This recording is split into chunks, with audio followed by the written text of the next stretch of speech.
मैं Amit Sharma Ambe study hub से। इस वीडियो के ज़रिए मैं आपको कुछ इम्पोर्टेंट आर्टिकल जो कि हमारे पॉलिटी में आते हैं, जो कि आपने देखा हुआ अभी हमारे CHSL के एग्ज़ाम चल रहे हैं, CHSL 2017 चल रहे हैं, जिसमें हर एक सेशन में इस चीज़ से कोई ना कोई आर्टिकल आ रहा है। तो आपको मैं कुछ इम्पोर्टेंट आर्टिकल विद ब्रीफ मैं आपको बताना चाहता हूँ इस वीडियो के ज़रिए। तो सबसे पहले जिन व्यूअर ने मेरा इस वीडियो को लाइक या सब्सक्राइब नहीं किया है, तो सबसे पहले सब्सक्राइब कर लीजिए ताकि आपको मेरे चैनल के ज़रिए जो भी मेरी नई वीडियो आए उसका अपडेशन मिल जाए। तो गाइस, हम अपना टॉपिक स्टार्ट करते हैं। तो हमारा टॉपिक है पार्ट 5 यानी कि जो हमारा भाग 5 है, जिसके अंदर जितने भी आर्टिकल आते हैं, जितने भी अनुच्छेद आते हैं, उनके बारे में मैं आपको ब्रीफ नोट बताऊंगा, ब्रीफ में बताऊंगा। तो सबसे पार्ट 5 में हमारे जो प्रथम पर्सन होते हैं यानी कि फर्स्ट पर्सन ऑफ इंडिया, जो कि हमारे कौन होते हैं, प्रेसिडेंट। तो सबसे फर्स्ट पर्सन हमारे इंडिया किसको माना जाता है, प्रेसिडेंट को। जो कि आपको पता होगा प्रेसिडेंट ऑफ इंडिया जिनको हमारा फर्स्ट पर्सन माना जाता है, जिनका जो आर्टिकल क्या होता है, आर्टिकल नंबर 52। तो इसके जरिए मैं आपको यहाँ पे भी एक और बात बता दूं, जो हमारे सबसे पहले जो हमारे प्रेसिडेंट थे, जिनका नाम क्या था, डॉक्टर राजेंद्र प्रसाद। और जो हमारे अभी यानी कि अभी करंट में जो हमारे प्रेसिडेंट हैं, उनका नाम क्या है, डॉक्टर प्रणब मुखर्जी। तो इसके जरिए हमने जाना अपने प्रेसिडेंट के बारे में। तो प्रेसिडेंट से रिलेटेड ही कुछ हम जान लेते हैं आर्टिकल कौन कौन से महत्वपूर्ण होते हैं। जो प्रेसिडेंट के पास पावर होती है, जिसका नाम होता है एग्जीक्यूटिव पावर, यानी कि जो सरकारी रिलेटेड जो भी पावर होती है, जिसको बोलते हैं हम एग्जीक्यूटिव पावर, जिसके तहत वो हमारा एग्जीक्यूटिव मेंबर होता है। इसका आर्टिकल आता है गाइस, आर्टिकल नंबर 53। इसके बाद हमारे प्रेसिडेंट के इलेक्शन होते हैं, यानी कि इलेक्शन ऑफ प्रेसिडेंट। जैसे कि आपको पता होगा भारत में election of president guys indirect election कहे जाते हैं, यानी कि जिनको हमारे द्वारा डायरेक्ट नहीं चुना जाता उसे हम इनडायरेक्ट इलेक्शन कहते हैं। तो जो हमारे भारत में प्रेसिडेंट के चुनाव होते हैं वो गाइस इनडायरेक्ट इलेक्शन होते हैं, और ये आते हैं हमारे आर्टिकल नंबर 54 में। इसके बाद होता है हमारा इसी के रिलेटेड एक इम्पीचमेंट, जिसे बोलते हैं महाभियोग, जो कि हमारे राष्ट्रपति के लिए होता है। अगर राष्ट्रपति हमारे कॉन्स्टिट्यूशन का उल्लंघन करता है, यानी कि हमारे एक्सप्लॉइट करता है हमारे कॉन्स्टिट्यूशन को, तो इसके लिए उन्हें निकाला जाता है। इसके लिए हमारे लोकसभा राज्यसभा से अगर 2/3 मेजोरिटी दी जाए तो इनको इम्पीचमेंट प्रोसेस के तहत निकाला जाता है, जिसके लिए उन्हें 14 दिन प्रायर नोटिस दिया जाता है। अगर वो जवाब दे दें तो उस पर कार्रवाई की जाती है, अदरवाइज उन्हें निकाल दिया जाता है। लेकिन भारत में आज तक ऐसा कोई प्रेसिडेंट नहीं हुआ जिसको महाभियोग के जरिए निकाला गया हो। और इसका जो आर्टिकल होता है इस आर्टिकल नंबर 61 इसके तहत आता है। इसके बाद हमारे प्रेसिडेंट के बाद आता है वाइस प्रेसिडेंट, जो कि आपको पता होगा हमारे वाइस प्रेसिडेंट होते हैं, वो हमारे प्रेसिडेंट के बाद आते हैं। इनके पास भी सेम यही सब होता है, यानी कि प्रेसिडेंट के बाद हमारे सेकंड पर्सन कौन होते हैं, वाइस प्रेसिडेंट, जिनको हमारा आर्टिकल नंबर 63 के द्वारा जाना जाता है। और हमारे अगर मैं बताऊं आपको, सबसे पहले हमारे जो वाइस प्रेसिडेंट थे उनका नाम था डॉक्टर सर्वपल्ली राधाकृष्णन, जो कि हमारे फर्स्ट पर्सन भी थे जिन्हें भारत रत्न मिला था। और भारत रत्न का सबसे पहला जो प्राइज था वो हमारे डॉक्टर राधाकृष्णन को ही मिला था, जो कि 1954 में स्टार्ट हुआ था, और जो कि भारत का सबसे सर्वोच्च यानी कि सबसे बड़ा हमारा प्राइज कहा जाता है। और हमारे जो करंट के जो हमारे हैं वाइस प्रेसिडेंट, उनका नाम है गाइस मोहम्मद हमीद अंसारी, जो कि अभी भी आज भी आपने देखा होगा, आज हमारा 26 जनवरी 2017 था, जो कि हमने 68 रिपब्लिक डे के नाम से बनाया। इस बार हमारे वाइस प्रेसिडेंट जो थे और हमारे जो प्रेसिडेंट थे, उनके साथ जो हमारे चीफ गेस्ट थे भारत के, उनका नाम था मोहम्मद बिन नाहयान समथिंग करके कुछ नाम था, मेरे को कंफर्म नहीं हो पा रहा है, जो कि हमारे यूएई के क्राउन हैं, जिनका नाम मोहम्मद बिन समथिंग करके था, मुझे याद नहीं आ पा रहा, सॉरी गाइस। इसके बाद मैं आपको बताता हूँ वाइस प्रेसिडेंट के बारे में। वाइस प्रेसिडेंट को एक्स ऑफिसियो चेयरमैन के नाम से जाना जाता है, और एक्स ऑफिसियो चेयरमैन के नाम से जाना जाता है, जिसको आर्टिकल नंबर 64 बोला जाता है।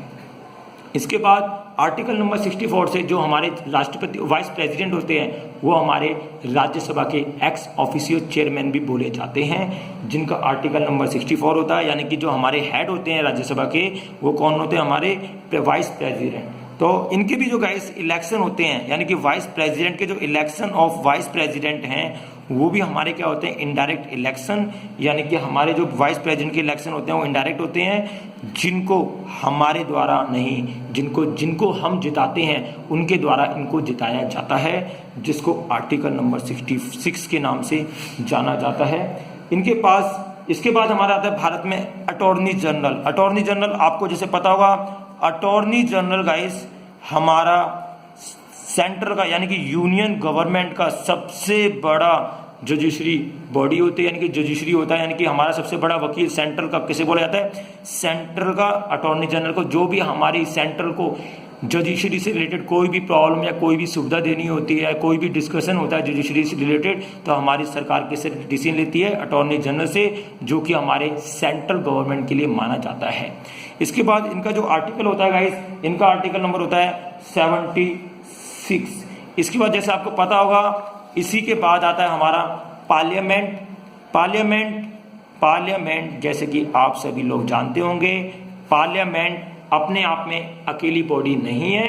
पार्लियामेंट 3 चीजों के बिना मिलके नहीं बनती।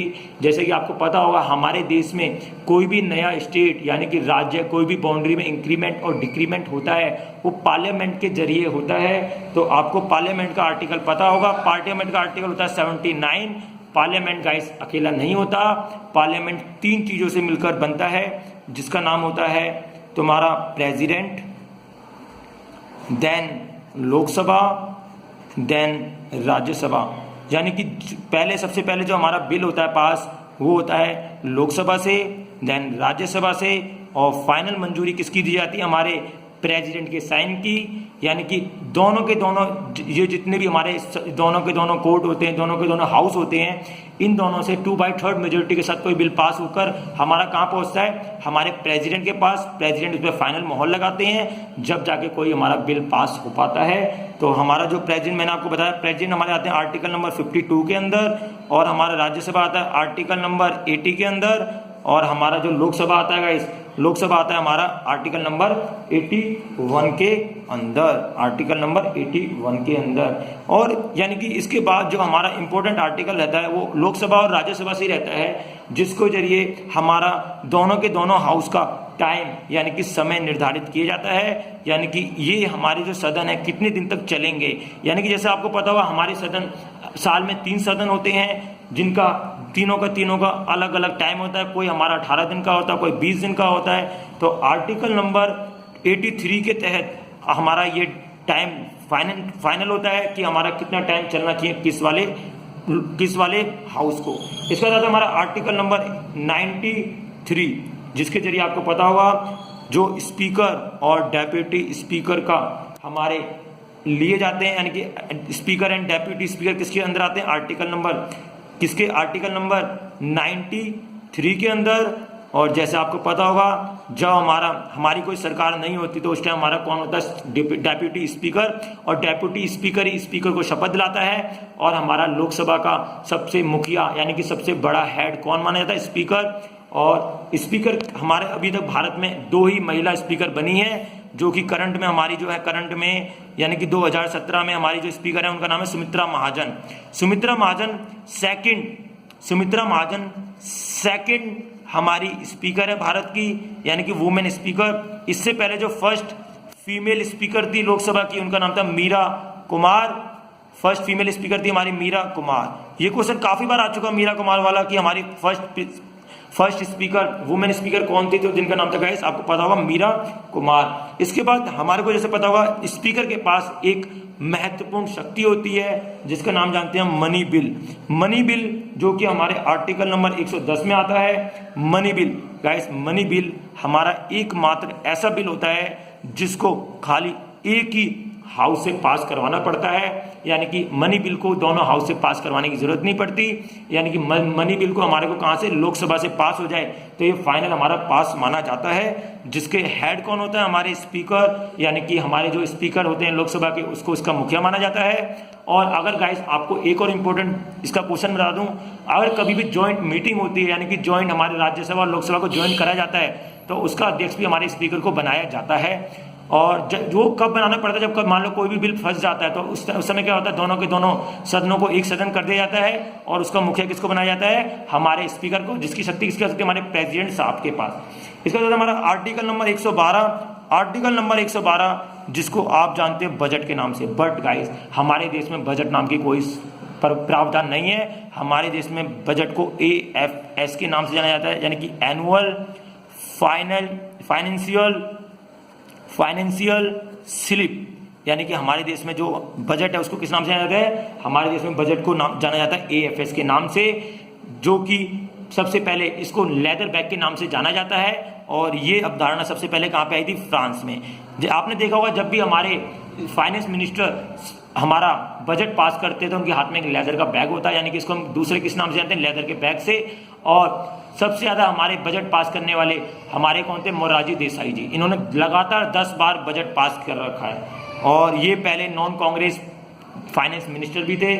और ये हमारे प्रेसिडेंट भी बहुत हमारे क्या रह चुके हैं, ये हमारे ये प्रेसिडेंट नहीं रह चुके हैं, ये हमारे कौन रह चुके हैं, हमारे यानी कि हमारे देश के क्या रह चुके हैं, ये हमारे देश के प्रधानमंत्री रह चुके हैं, ये मोरारजी देसाई। पहले हमारे नॉन कांग्रेस प्रेसिडेंट का वो प्रधानमंत्री का नाम क्या था, मोरारजी देसाई। इसका था 112 क्या था, आर्टिकल नंबर 124, जो कि आपको बताता है कि हमारे भारत में जब इस्टेब्लिशमेंट किसका हुआ, सुप्रीम कोर्ट का, यानी कि सुप्रीम कोर्ट का आर्टिकल नंबर क्या होता है गाइस, 124।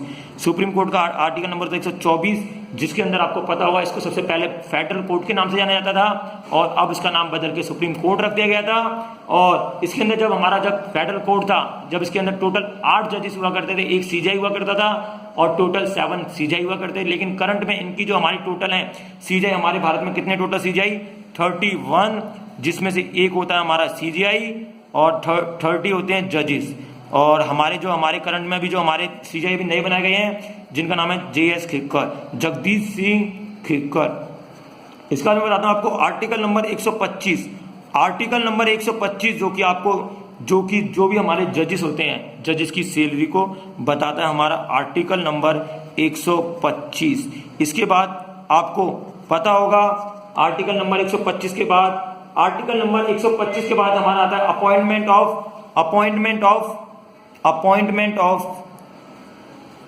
अपॉइंटमेंट ऑफ एडॉक जज।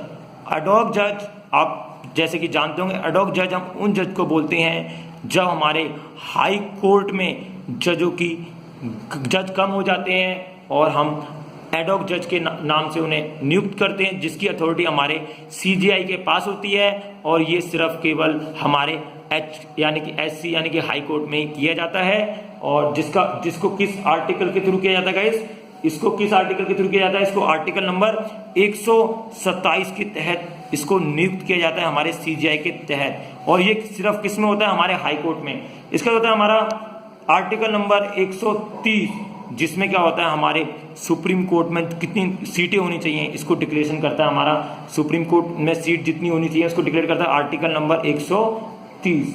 इसके बाद होता है हमारा, अगर मान लो कोई भी जो हमारा मुजरिम है या कोई भी बंदा मतलब जो स्पेशल लीव यानी कि स्पेशल लीव की अपील देता है, यानी कि अपील दायर करना अपनी छुट्टियों के लिए, उसको आर्टिकल नंबर 136 के तहत दायर करना होता है, जिसको हम बोलते हैं special leaves for appeal. Special leaves for appeal in supreme court. इसके बाद हमारे भारत के CAG, जिनको आर्टिकल नंबर 148 के तहत जाना जाता है। CAG आपको पता होगा, इसे सबसे बड़ी ऑडिटिंग बॉडी कहते हैं और इसको भारत का वॉच डॉग भी कहा जाता है, जिसकी फुल फॉर्म होती है controller and auditor general of India. और हमारे भारत में अभी इस टाइम 12वें CAG चल रहे हैं। 12वें CAG का नाम है शशिकांत शर्मा। और हमारे जो पहले जो हमारे सीएजी थे उनका नाम था वी नाराहरी राव, जो कि हमारे पहले क्या थे, फर्स्ट पर्सन थे सीएजी के रूप में नियुक्त किए गए थे। इसका बाद आपका आर्टिकल नंबर 149 जिसमें हमारी ड्यूटी और पावर को डिनोट करता है, हमारा सीएजी की ड्यूटी और पावर को डिनोट करता है हमारा आर्टिकल नंबर 149। तो गाइस इस वीडियो के जरिए मैंने आपको इंपॉर्टेंट आर्टिकल के बारे में बताया, और इस वीडियो को ज़्यादा से ज़्यादा सब्सक्राइब करके, लाइक करके, शेयर करके ज़्यादा से ज़्यादा शेयर कीजिए। धन्यवाद, थैंक यू।